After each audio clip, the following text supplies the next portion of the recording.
Islands of the Kalenjin lands, where green valleys stretch endlessly beneath the rift, there lived a proud elder named Arab Kibet. He was a man of deep tradition and firm belief in the laws of the ancestors. Among his prized possessions was an ancient horn, said to have once belonged to a great seer, used only to summon blessings, settle disputes, or declare marriages. To blow the horn without the elder's blessing was to invite a curse. Arab Kibet had a daughter named Chebet, known across the hills for her beauty and her unmatched grace during the harvest dances. Her laughter could melt even the hardest of hearts, and her voice was soft like morning rain. But her father had promised her to Kipkamoy, a wealthy cattle owner whose family alliance would strengthen their clan. Chebet's heart, however, had chosen another, Kiprono, a humble herdsman from a rival village. They had met by the river one evening, as Kiprono sang to his cattle. His voice carried sorrow and hope in equal measure, and from that day their paths intertwined. Secretly, they met under the old fig tree, whispering dreams of love stronger than tradition.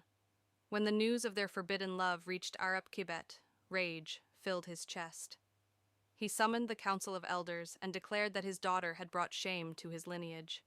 Kiprono was banished, and Chebet was confined within her hut, guarded day and night. But love does not surrender easily. On the eve of her forced marriage to Kipkamoy, Chebet escaped, running barefoot through the fields toward Kiprono's village. That night, the wind howled like a spirit, carrying her tears and determination. As the sun rose, Arab Kibet, filled with fury, took the sacred horn, the Tolwet, and prepared to sound it, calling for a curse upon the lovers. But as he lifted it to his lips, the horn shattered in his hands, splitting cleanly in two. The elders gasped. To them, it was a sign. The ancestors had spoken.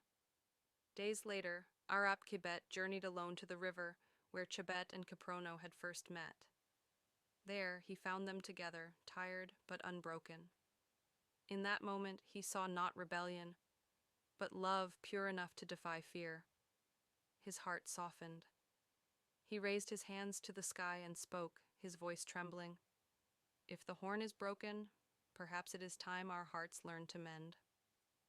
From that day, the story of the Forbidden Horn was told across generations, a tale of how love, when true, can break even the oldest traditions and heal even the proudest hearts.